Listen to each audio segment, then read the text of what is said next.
Alors, vous savez, l'Artsakh, c'est une région habitée par aujourd'hui 120 000 Arméniens. Il y en avait 150 000 avant 2020, mais 30 000 ont fui les combats et la guerre de 44 jours qui a eu lieu à l'automne 2020, où l'Azerbaïdjan a attaqué cette région qu'elle revendique comme la sienne en vertu du droit international, lui-même hérité du droit que Staline a décrété en 1921, qui était de rattacher cette région arménienne depuis 3000 ans à la République socialiste soviétique d'Azerbaïdjan. Et en 2020, l'Azerbaïdjan a essayé de reconquérir l'intégralité de cette région. Elle n'y est pas parvenue, grâce aux Russes qui sont intervenus pour arrêter ce conflit. Et aujourd'hui, il reste un petit territoire, grand comme un petit département comme le Rhône, peuplé de 120 000 Arméniens. Et puis, il y a quelques Ça, c'est le semaines... fameux Artsakh. C'est l'Artsakh, voilà. Le Haut-Karabakh Le Haut-Karabakh, c'est le mot à la fois russe et turc, mais eux, c'est l'Artsakh. L'Artsakh est le nom d'une région de la Grande Arménie du Moyen-Âge.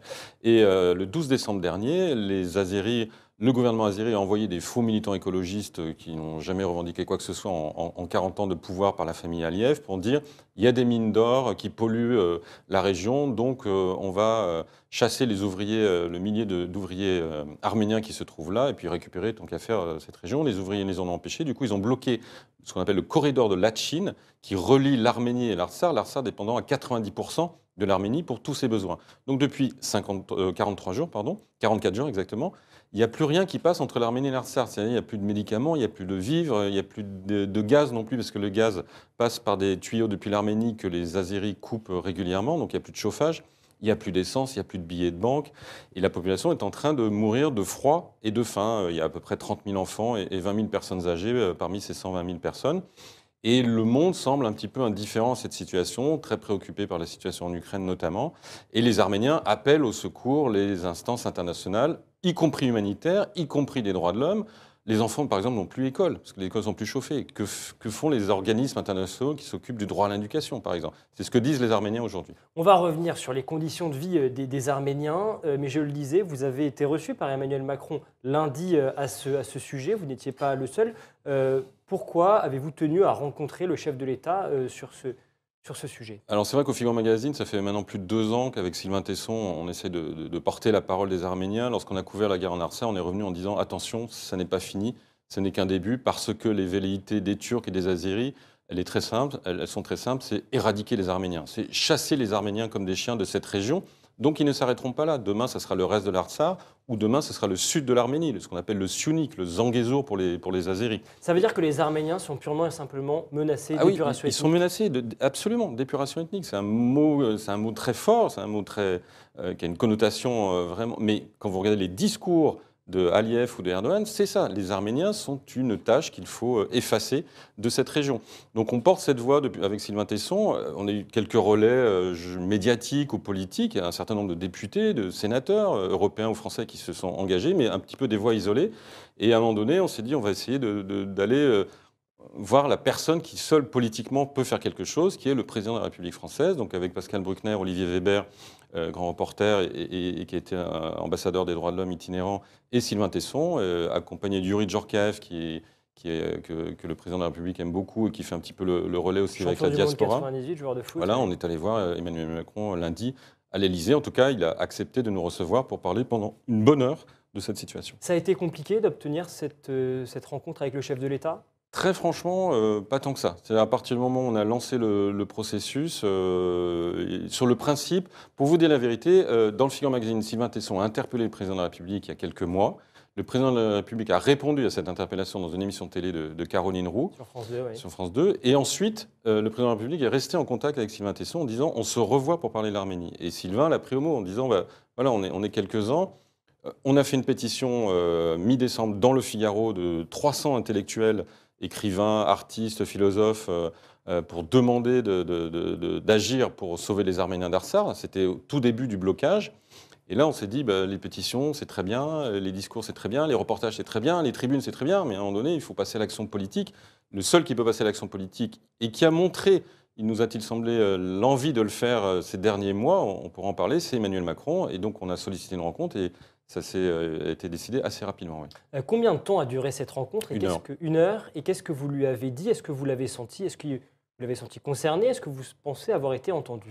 Alors, Oui, alors concerné, il n'y a aucun doute, il connaît par cœur la situation. Mais vraiment, il s'en note, et pas de l'hypermnésie où je récite des éléments de langage, il était vraiment d'une sincérité totale, il connaissait les noms des villes, les noms les chiffres clés, on n'a pas eu besoin de rappeler des choses, on est vraiment très, très vite allé dans le dur du sujet. Nous c'est très simple, on lui demande que la France prenne, que lui, Emmanuel Macron, président de la France, qui est le seul pays à avoir à un moment donné condamné formellement par la voix Aliyev dans sa stratégie, d'avoir dit qu'il y avait des mercenaires djihadistes qui étaient utilisés par l'Azerbaïdjan et d'avoir imposé une mission d'observation de l'Union européenne à la frontière en Arménie, parce qu'encore une fois, le danger aujourd'hui, ce n'est pas que l'Artsakh, c'est l'Arménie elle-même, ce sont tous les Arméniens qui sont en danger.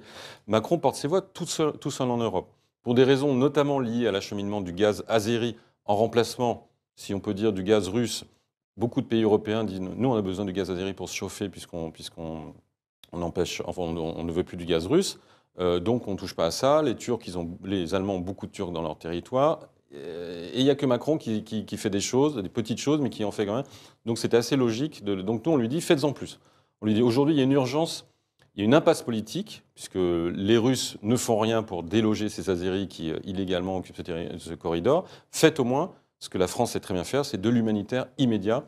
Mais l'humanitaire est toujours une dimension politique. C'est-à-dire que vous envoyez une mission humanitaire française massive pour débloquer ce corridor, c'est un geste politique, parce que ça veut dire que la France est derrière l'Arménie. Et quand l'Azerbaïdjan voit que la France est derrière l'Arménie, c'est pas que l'Arménie. C'est-à-dire en attaquant l'Arménie, elle attaque d'une certaine manière la France. C'est ça qu'on lui dit, faites ce geste-là, peut-être aller là-bas. Enfin, il y a plein de choses qui peuvent être faites et qu'on lui a proposées. Il n'a dit non à rien. Qu'est-ce qu'il vous a répondu? Il n'a dit non à rien. La seule chose où il y a une certitude, c'est oui, j'organise très rapidement une grande conférence, enfin plus qu'une conférence, une convention, je ne sais pas comment appeler ça, internationale à Paris, avec les organisations humanitaires pour lancer ce pont humanitaire qui irait au moins jusqu'en Arménie, avec objectif d'aller, puisque les Russes laissent passer quand même les camions de la Croix-Rouge pour les cas gravissimes. Il y a une trentaine de patients de l'hôpital de Stepanakert qui ont pu être rapatriés, laisser passer des vivres, etc. Et donc on fait ce pari d'envoyer, que le président de la République française prenne la tête d'un convoi humanitaire à l'entrée du corridor de la Chine, avec des dizaines et dizaines de tonnes de nourriture, de vêtements, de ce dont la population a besoin. Et on essaye de passer le corridor. Mais déjà, ça, il a acté ça, il nous a dit d'accord, c'est d'accord, on organise ça à Paris très vite. C'est déjà une nouveauté. Oui, c'est déjà un pas, ça veut dire c'est déjà un geste politique, c'est pour ça qu'on veut dire. Il a fait déjà une partie du chemin. Et c'est un geste qui a vocation d'en appeler d'autres. Est-ce que vous avez, par exemple, proposé, suggéré au chef de l'État de se rendre en Arménie? Oui, bien sûr. Pour nous, c'est encore une fois, c'est un geste encore plus politique, parce que si le président de la République française vient en Arménie à ce moment-là, c'est-à-dire dans les semaines qui viennent, et si le blocus dure, ça veut dire qu'il est derrière l'Arménie, qu'il est physiquement présent. Il n'a pas répondu non. On veut croire que ne pas dire non, ça veut dire peut-être oui. Dans quelles conditions, à quel moment, avec D'ici qui, 2027 avec d'autres. Il a intérêt. Même s'il ne se représente pas, il a intérêt. Non, mais il a vraiment un intérêt. La France a toujours été proche de l'Arménie, a intervenu lors du génocide, notamment en 1915, sur le mont Moïse, pour sauver des milliers d'Arméniens. Il y a un moyen, comme le dit Sylvain Tesson, d'entrer dans l'histoire, de rester dans l'histoire par un geste. Et puis, pardon, c'est le panache, c'est lorsque De Gaulle va dire « Vive le Québec libre » à la barbe des anglophones au Québec, c'est la France. Lorsque Mitterrand, même si c'est pas forcément utile, arrive à Sarajevo en 92 en première personne, c'est la France. Donc, soyez la France, Monsieur le Président, c'est ce qu'on lui a dit. C'est ce que vous lui avez dit. On va passer ensemble 3 photos, Jean-Christophe, pour commenter cette actualité de l'Arménie et plus précisément de l'Artsakh. Je vais vous demander de les commenter. La première provient de votre compte Twitter.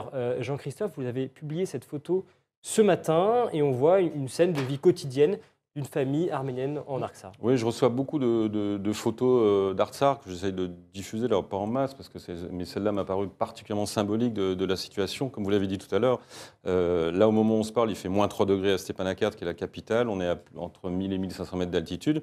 Et aujourd'hui, il y a des coupures d'électricité ou de gaz, donc de chauffage. Alors, ce n'est pas toute la journée. Parfois, les coupures d'électricité proviennent des Arméniens eux-mêmes qui font des économies, mais le gaz qui arrive et qui permet de chauffer, et les voitures aussi, les voitures roulent beaucoup au gazogène en Artsakh et en Arménie, eh bien, on se trouve dans des situations comme ça, où des familles se retrouvent autour d'un poêle à bois pour se chauffer. Ils n'ont plus que ça, c'est même les voisins qui viennent se chauffer pour faire encore une fois des économies. Les écoles, il n'y a plus de chauffage dans les écoles, c'est pour ça qu'il n'y a plus d'écoles, c'est qu'il n'y a plus de quoi se chauffer. Et vous soulignez malgré tout le panache, je ne sais pas, mais en tous les cas, ces visages qui restent malgré tout souriants. Mais oui, mais l'Arménie, l'histoire de l'Arménie, c'est une succession de malheurs, d'invasions, de destructions, et à chaque fois, ils sont remontés. Si le terme résilience a été utilisé par Boris Cyrulnik à propos des Juifs après la Seconde Guerre mondiale, ben les Arméniens incarnent aussi cette résilience, c'est jamais baisser les bras, toujours se relever, toujours garder la dignité.